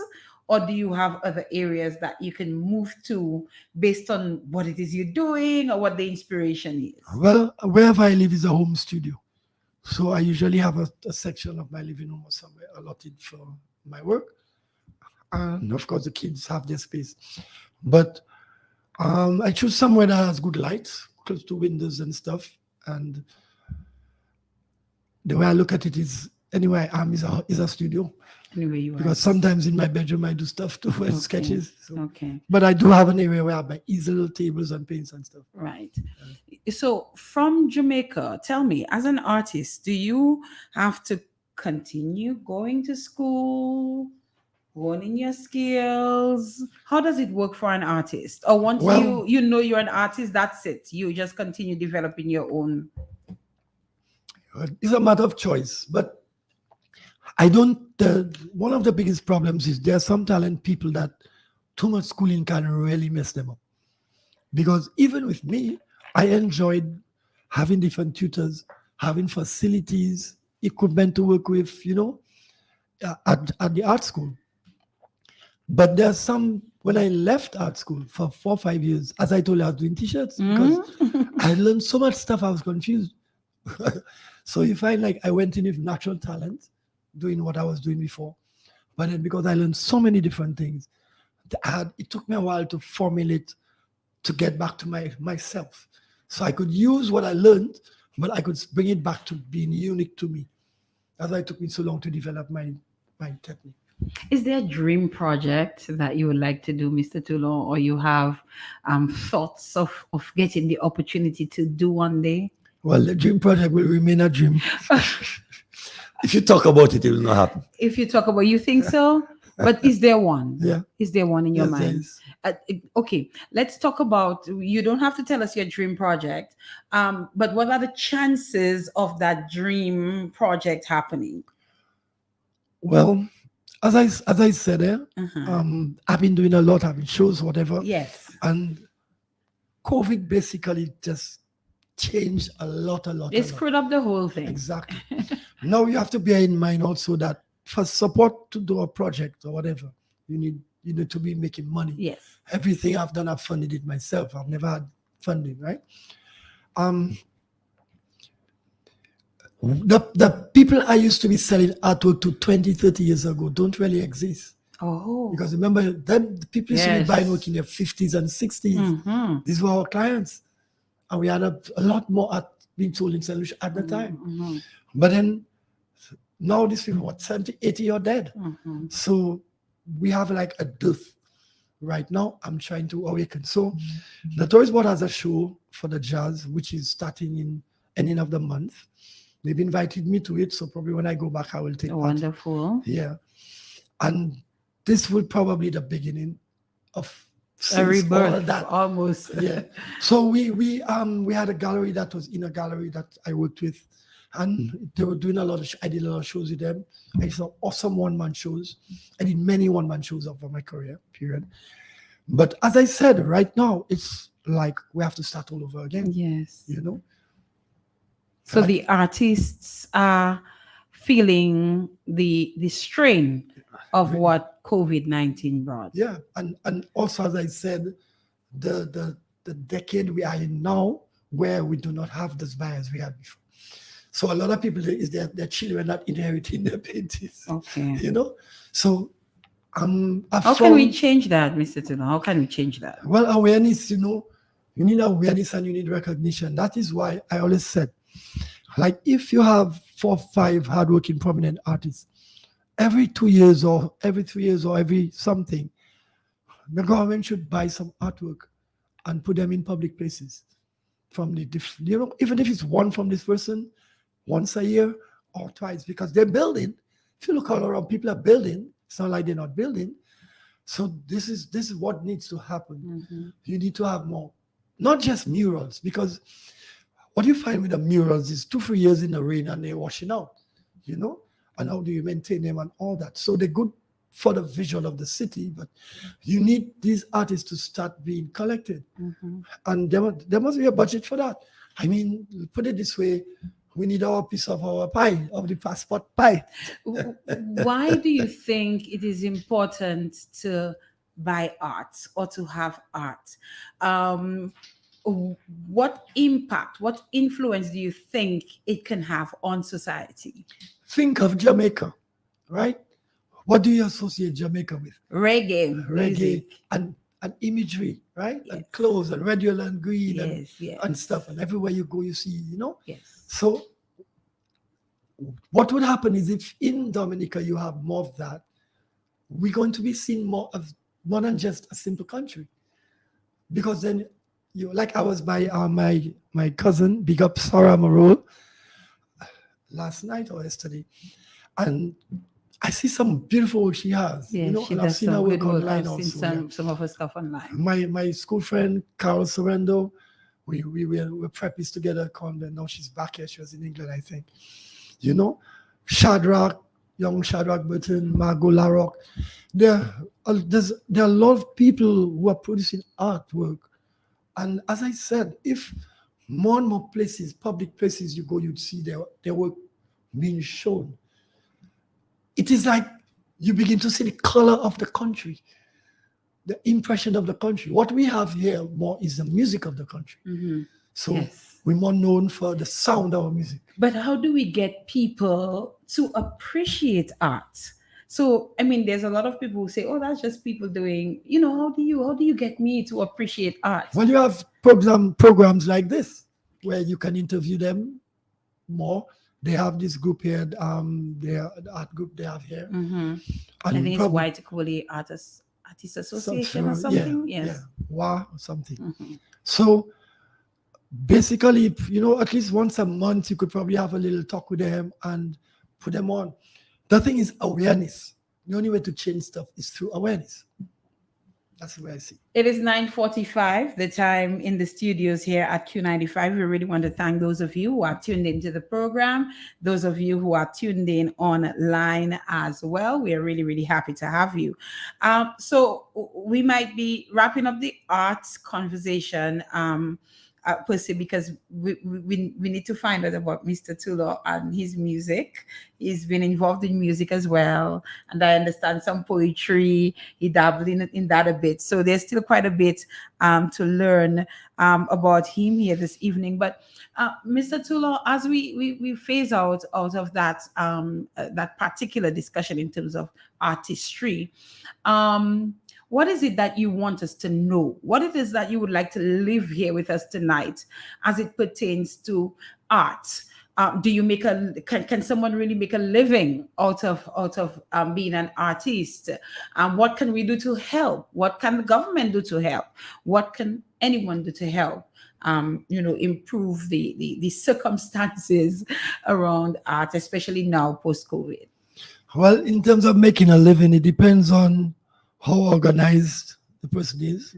Now, bit by bit, there's a lot of visibility online, but I would like to say it is not as easy as that, because you could get lost in online with millions of other artists.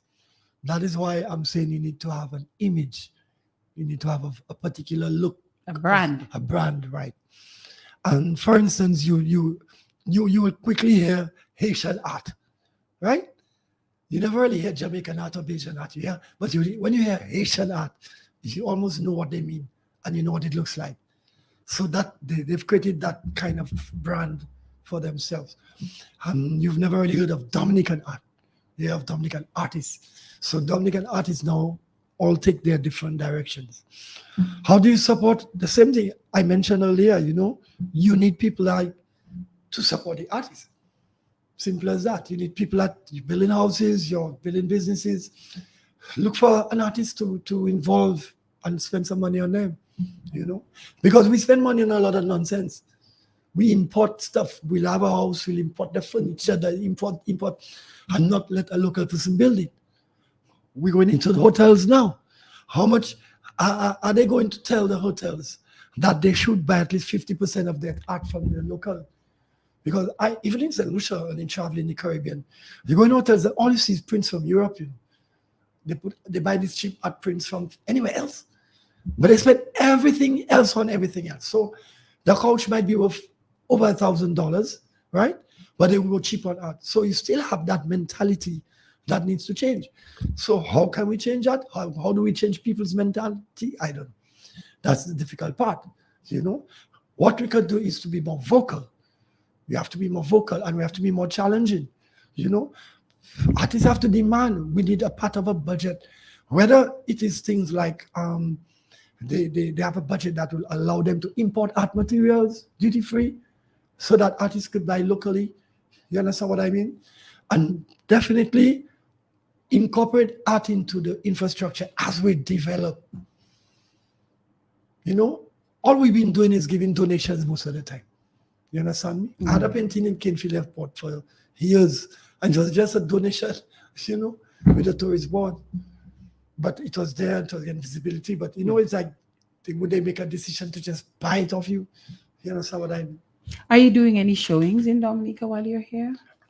Basically, I brought along some work, not much that I want to sell, so I've been contacting a few people. If anybody wants to have a look at it, they can find me on Messenger. I'm on WhatsApp, 1758-718-6403. Wait, that was too quick, Mr. Zulo.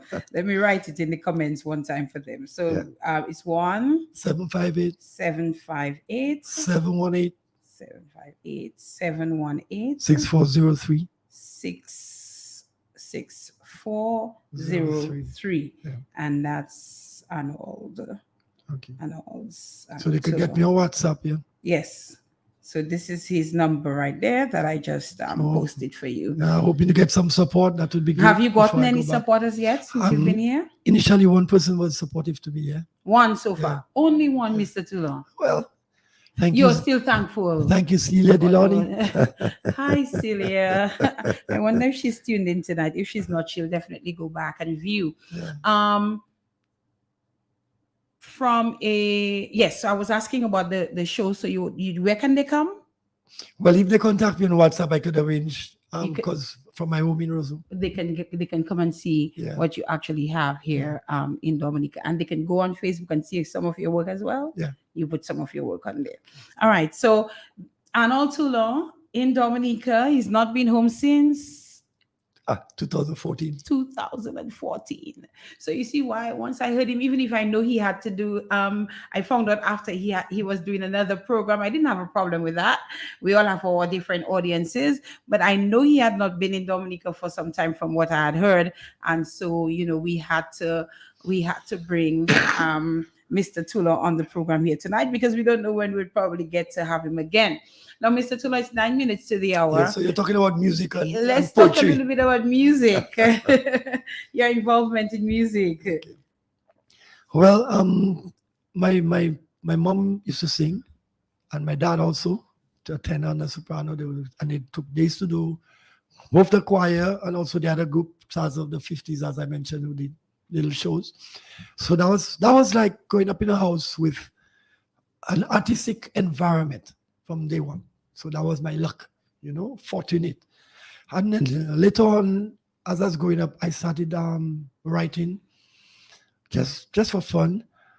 And then I would gig with when the guys you'd have, Freddie, Julie Mate, Cliff Hurricane, Jajak, Jay Grimner, and different musicians like that who would have little gigs. I would go and ask them to sing, and I used to sing and line around with them. Then I joined the Flintstone band, which was some guys from High Street, Dave Winston, Dave Rao, Gregory, Zara, Wadix, different people. And Irving Bell. I was the lead singer with their band for 2 years. And then years later, when I went to St. Lucia, I was the lead singer of Reggae Team, is another reggae band in St. Lucia for 2 years also. Mm-hmm. Yeah. But in between, there was a Commonwealth Song competition, 93, or in the early 90s, I think. And I wrote and composed a song that Hermina, George, and I sang. And we won the local leg, but I don't know if that music reached England in time I think it reached late because it was a good song. So last year, I had this other song I wrote about 28 years ago. And I could not get anybody to sing the song because of the range. Because when I write, I don't only write for myself. There are a few of them I sang, and I never recorded any. In others, I have a recording of a song called The Gypsy, but it's not a complete recording. I did in St. Lucia. Mm-hmm. So anyway, I sent the lyrics and the thing for Hermina last year, and then they did the production in Canada. This Land of Mine is the title. Yeah, I love this land of mine. So, but 28 years I had that song sitting down on it. What? 28 years. Yeah. And I asked different people to sing, but they couldn't sing it properly. Well, they couldn't sing to my taste. And I miss Hermina, because Hermina nice to sing, And I just always love her voice because she has such a clean, delightful way of singing. So finally, I got her last year, and we did it. So you can see it on YouTube. This Land of Mine. This Land of Mine. Yeah. Okay, I'm not sure if we have time to check out this one. No problem. Yes. Nikki Roll is asking, what about the song you wrote for WCK? Oh yeah. Well, which song did you write for WCK? Yeah, they keep reminding me of so many things. Nikki, good night and love to you and family. In 1988, or when they had their first album, I think, Irving Bully came home and he came on our piano. And he was punky, bongy, bongy, bongy. How to write that song? He gave me the sketch, and then we wrote Drug Free. Oh, so it's called Drug Free. Yeah. I know that song. Yeah. Yes. So you see, like we very young voices. Yeah. I didn't sing it. I just wrote the lyrics. You wrote the lyrics. Yeah. Okay. And I designed the album cover of that album also. Okay. For them, yeah. But I grew up with Irving, and I was classmates. So my relationship with WCK go way, way, way back. Mm-hmm. What? Unofficial member. Unofficial member of WCK. What are the other roles you played in terms of music? Basically, I used to do percussion sometimes with the guys. I was never a wind instrument or stringed instrument guy, but I used to do percussions. Okay. All right. You're also into poetry as well. So tell us a bit about that. Well, I've been writing poetry since primary school. Actually, I think most of what I wrote then was lost in Hurricane David, 79. Our house didn't go, but we got a lot of leaking and some of my school books. But over the years, I would just write every now and then. When I joined Facebook in 1992, I started just publishing my poetry because I find like poetry is a very difficult media to sell. But I would be performing. I perform in spoken word, and different shows in St. Lucia where they have poet performances, and I'm always well received. So with the Facebook, I started publishing because I found like better than just publishing a book. When you post your poetry, you get direct response, which is what I like, engage. And also over the years, I developed a particular style of writing that is a combination of storytelling and poetry. However, I don't like classical poetry. I never liked Shakespeare poetry, his story books there, but not poetry. Milton and this, I find it very complicated. I write a poetry that you could understand. I write a poetry that kids could understand and relate to. Do you have anything off your head you can share with us before we wrap up? Yeah, I have one right here. It's not off my head. Not off your head. You don't remember them that well, right? It's not over time. Yeah, it's not too long. Over time. I can do this one. Yes. Thank you. It's called I Miss This. Okay, 1 second. I want to just kind of record this by itself as well. So let's go. I miss this. I miss river baths and river days when we lit a fire on its banks and roasted something, and the water was clear to the bottom. The colored pebbles, brown, streaked orange, speckled gray, pink too, if you were lucky.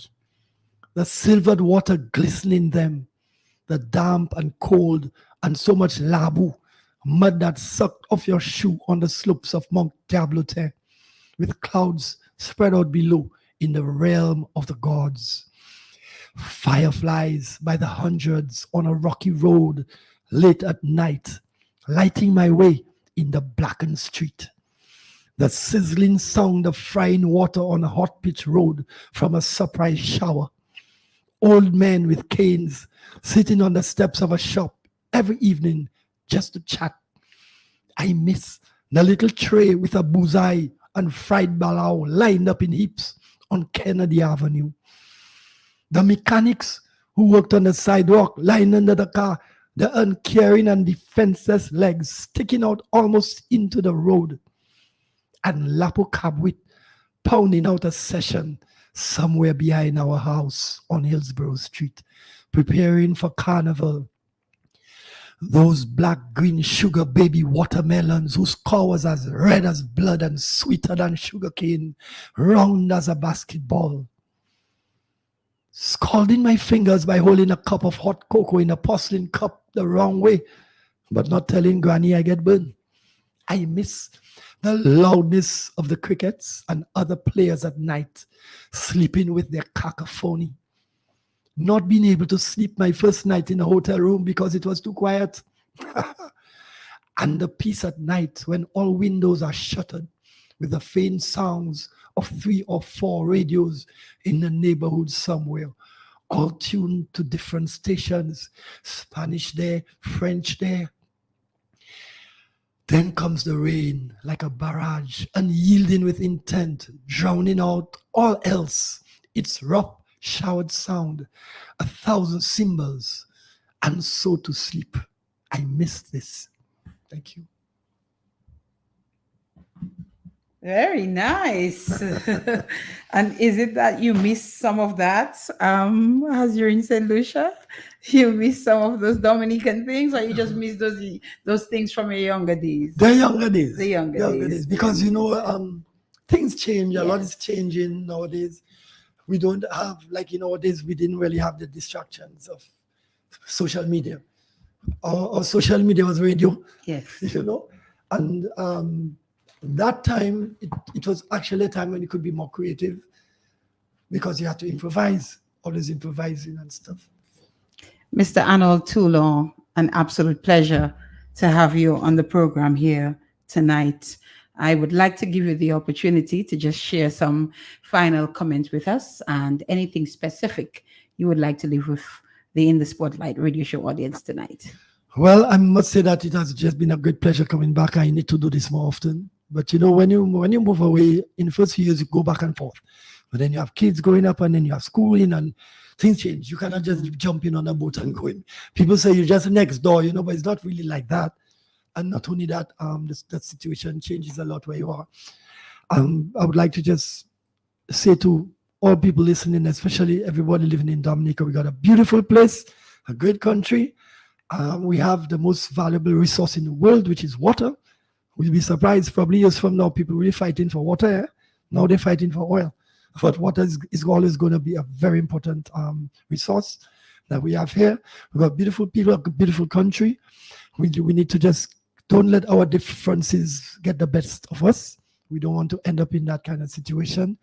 We have politics and whatever, but at the end of the day, we have one goal, one mission, which is to develop this country, to be proud of our country, to hold our flag high, and to make sure that our children keep walking in the ways of God or in the ways of whatever faith or religion you believe in, but that we give them guidance. We need to keep doing that. A lot of us now are parents ourselves, so you can all identify with this. Keep up the creative spirit. We have a very natural way of doing things. If you know the way people build houses, the way people plant flowers and so around their houses, these things may look superficial, but they are very important. So let's take pride in ourselves and in our country. All right. Thank you so much. And as you said, I hope we'll see you returning a little more often back to Dominica. I would really like to encourage persons. The number was placed in the chat of the show. So please, if you would like to see what Mr. Toulon has to offer in terms of some of his art pieces that he came to Dominica with, please give him some support. At least, give him the courtesy of a call, so at least you can go and see and then purchase something, right? Let's support him. Let's support all of our local artists as well. Next week, Monday, we should have a magistrate with us in the spotlight. So that's something to look forward to next week, God willing. And then we'll begin our official anniversary celebrations from the 1st of May. We celebrate on the 13th. The anniversary is the 13th, but we will celebrate on the 15th, which is the Monday the 15th. And again, as I said, I'll reach out in separate ways as to how you can participate, contribute, and just be a part of 10 years on the air of the In the Spotlight radio show, a program that I dedicate to my dad. And I thank, those persons who gave the initial inspiration for this program. And Mr. Gregoire, just saying, no problem, Ferdina, let's make this happen. And then we did make it happen. And here we are today. So next week, Monday, God willing, we should be back here with you for the In the Spotlight radio show. Thank you for tuning in. Thank you for listening. Those of you who listened, those of you who viewed via Facebook, it was definitely a pleasure. And we thank you again, and have a good night, everyone. Yes. Okay.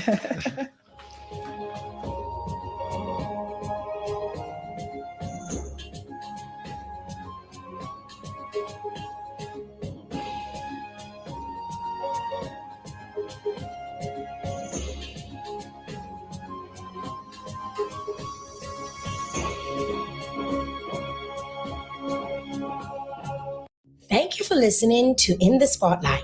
We would love to hear from you. If you have suggestions of guests or topics and issues you would like featured on In the Spotlight, let us know. We would also welcome your feedback. Please send us an email at inthespotlight.da@gmail.com or contact us at 275-7565. In the Spotlight is aired on Q95 FM radio every Monday night from 8 p.m. with your host, Ferdina Frampton. Until next time, good night and God bless.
You're now locked in with your favorite DJ, DJ Styles. Follow DJ Styles on SoundCloud, Facebook, and Instagram at DJ Styles Music.